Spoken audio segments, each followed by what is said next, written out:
Pada suatu hari, sepasang kekasih terlihat sangat bahagia karena keduanya baru saja resmi menikah pada hari itu.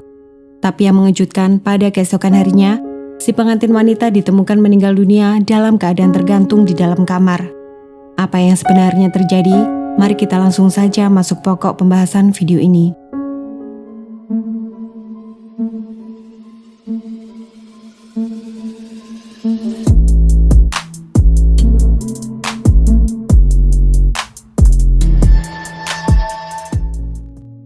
Pada video kali ini, mari kita kembali berkunjung ke negara Korea Selatan.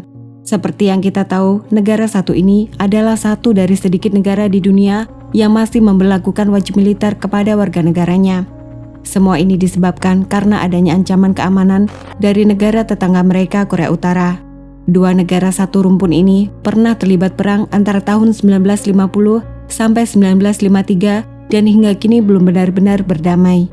Oleh karena itu di Korea Selatan, semua pria yang berusia antara 18 sampai 28 tahun wajib mendaftarkan diri dan menjalani pelatihan militer dengan masa dinas minimum 18 bulan.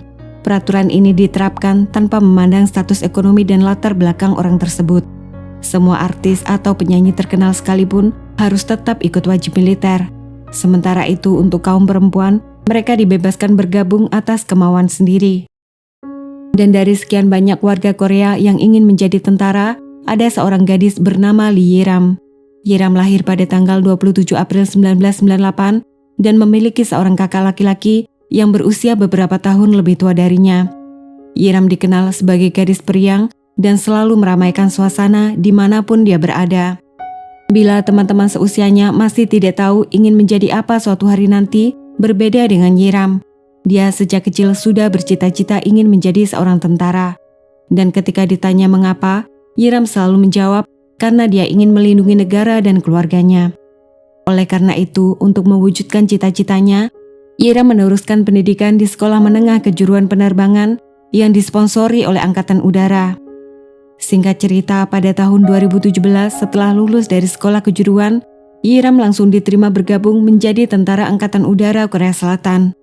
Bagi Yi-ram, hari itu adalah hari paling bahagia dalam hidupnya. Dia bahkan sempat meneteskan air mata karena cita-citanya sejak kecil akhirnya menjadi kenyataan. Setelah bergabung dengan Angkatan Udara, Yi-ram ditempatkan dalam Kesatuan Sayap Tempur Divisi ke-20 dan bertugas di bagian pemeliharaan pesawat tempur.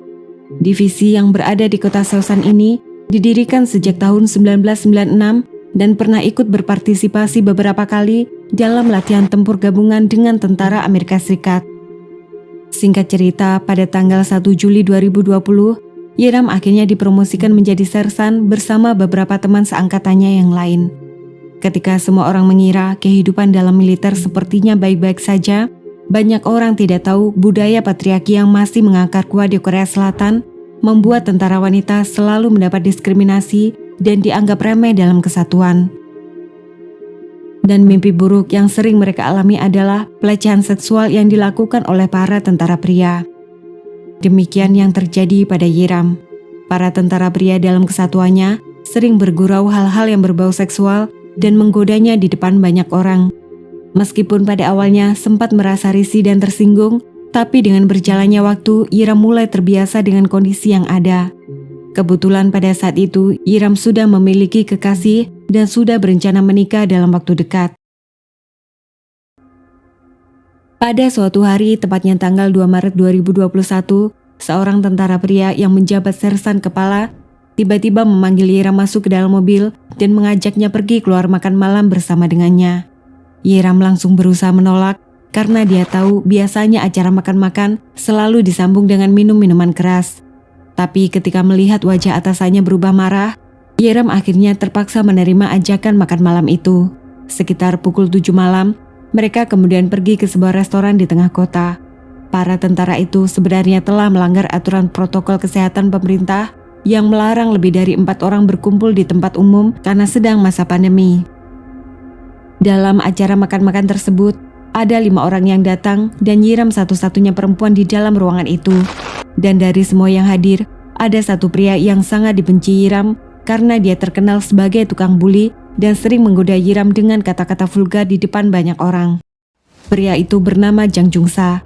Sama-sama berpangkat sersan, akan tetapi dia lebih senior beberapa tahun.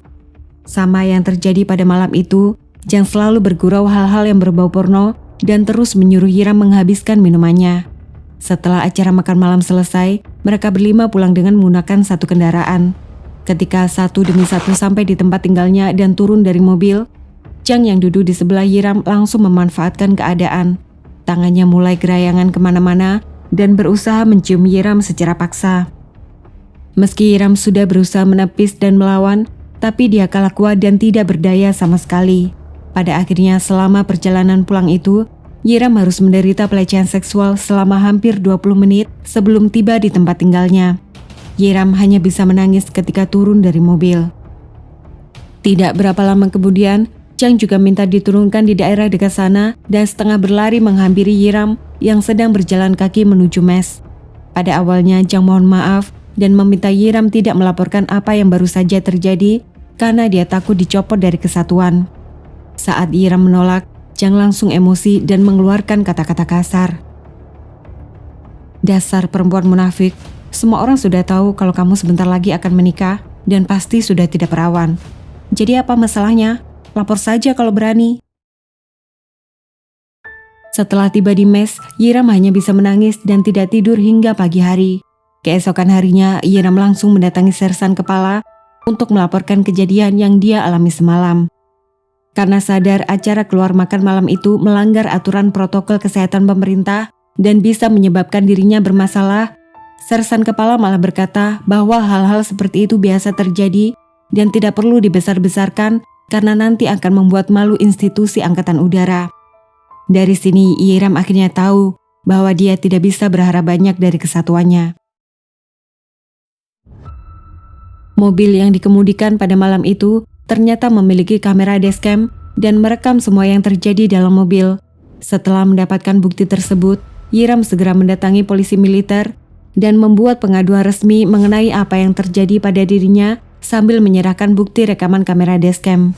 Setelah pengaduan dicatat, Yiram lalu dites dengan menggunakan alat pendeteksi kebohongan untuk memastikan dia tidak mengarang cerita atau memfitnah orang lain. Tapi yang paling mengecewakan, setelah itu para polisi militer malah memfokuskan penyelidikan mereka pada Yiram. Dia diinterogasi dan ditanya mengenai hal yang sama selama berjam-jam.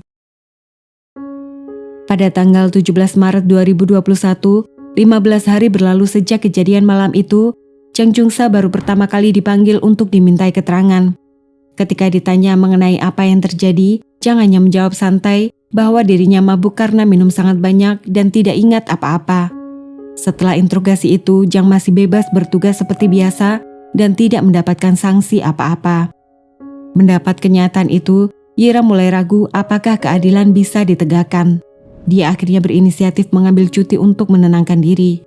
Saat berada di rumah orang tuanya, bukan perasaan tenang yang dia dapatkan, Yiram malah kerap mendapat telepon intimidasi dan ejekan dari Jang hampir setiap hari. Semua ini membuat Yiram semakin tenggelam dalam depresi dan menderita insomnia parah. Setelah cuti selama 2 bulan, tepat pada tanggal 18 Mei 2021, Yiram kembali masuk bertugas dan mendapat kenyataan yang mengejutkan. Dia diberitahu atasan bahwa dirinya telah dimutasi ke Satuan Sayap Tempur Divisi ke-15 yang berlokasi di kota Songnam. Yiram hanya bisa pasrah dengan keputusan itu dan berharap bisa diterima baik di lingkungan barunya. Singkat cerita, hari pertama Yiram tiba di kesatuan barunya, hampir semua tentara yang berpapasan memberikan tatapan sinis dan berbisik membicarakan dirinya. Rumor yang berkembang mengatakan Yiram adalah perempuan bermasalah dan suka bergonta-ganti pasangan dan tukang memfitnah orang. Bahkan saat melapor untuk mulai bertugas, semua orang sangat acuh dan tidak ingin berbicara dengannya. Saat malam hari, Yiram hanya bisa menangis sedih.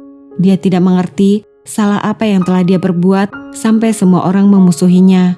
Sayangnya di saat seperti itu, Yiram tidak ada teman untuk berbagi karena dia tidak pernah menceritakan masalahnya bahkan kepada orang tua dan kekasihnya sekalipun. Meskipun bermaksud baik tidak ingin membebani pikiran orang-orang yang sangat dia sayangi, tapi semua ini akhirnya berujung pada sebuah kejadian tragis yang sebentar lagi akan terjadi. Pada tanggal 21 Mei 2021, Yiram mengambil cuti dan memohon pada kekasihnya agar mereka dapat menikah pada hari itu. Meskipun terkejut karena tidak ada persiapan apa-apa, kekasihnya setuju dan mereka kemudian datang ke catatan sipil untuk mendaftarkan pernikahan mereka. Yiram terlihat sangat bahagia hari itu.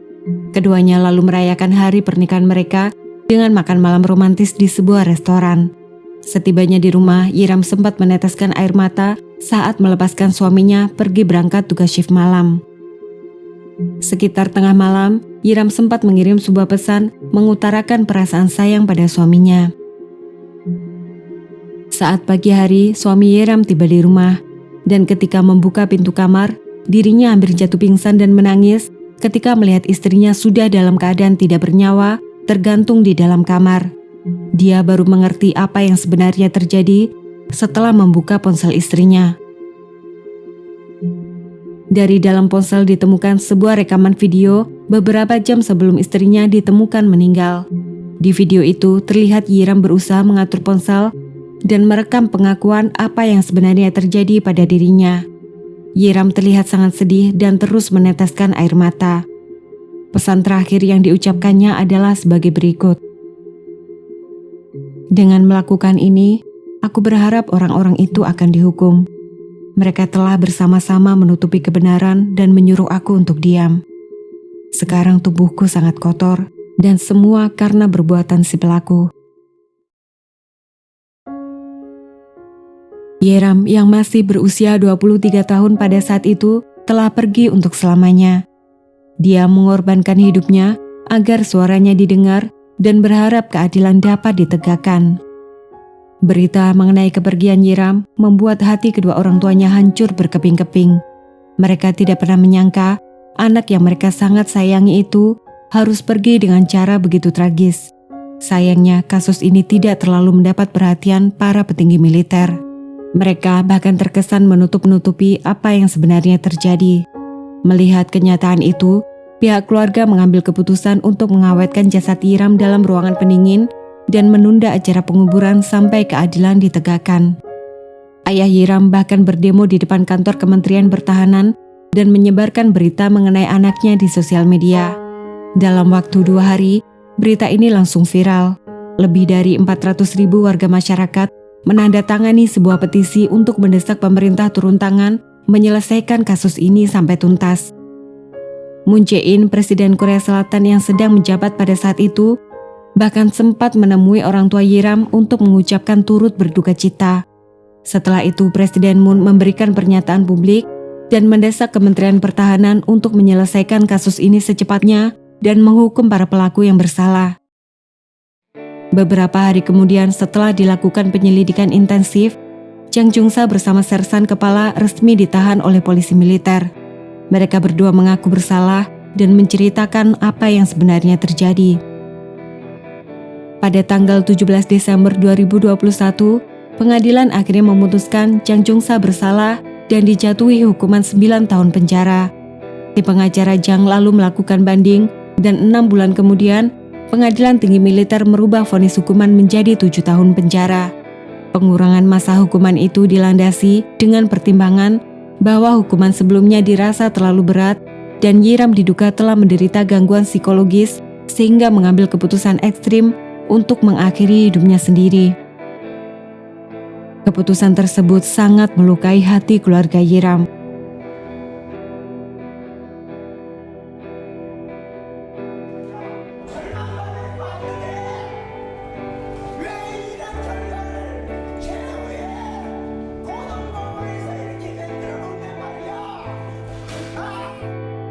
Sementara itu, sersan kepala yang mengajak makan malam dan berusaha menutupi kasus ini akhirnya ditemukan meninggal dalam keadaan tergantung di dalam sel tahanan. Dia diduga telah mengakhiri hidupnya sendiri karena tidak kuat menanggung perasaan malu dan bersalah. Dampak dari kasus ini juga menyebabkan Jenderal Lee Sung-yong, Kepala Staf Angkatan Udara yang menjabat pada saat itu, langsung mengajukan surat pengunduran diri pada Presiden karena merasa turut bertanggung jawab atas apa yang terjadi. Menurut sebuah survei resmi, antara tahun 2016 sampai pertengahan tahun 2020, terdapat lebih dari 3.000 kasus pelecehan seksual terjadi dalam institusi militer Korea Selatan, yang mana sebagian besar pelakunya adalah tentara pria dan para petinggi militer. Kepergian Yiram meninggalkan duka yang mendalam bagi keluarganya. Banyak warga masyarakat turut merasa sedih karena gadis yang memiliki cita-cita mulia ini harus mengorbankan hidupnya agar suaranya didengar dan keadilan bisa ditegakkan.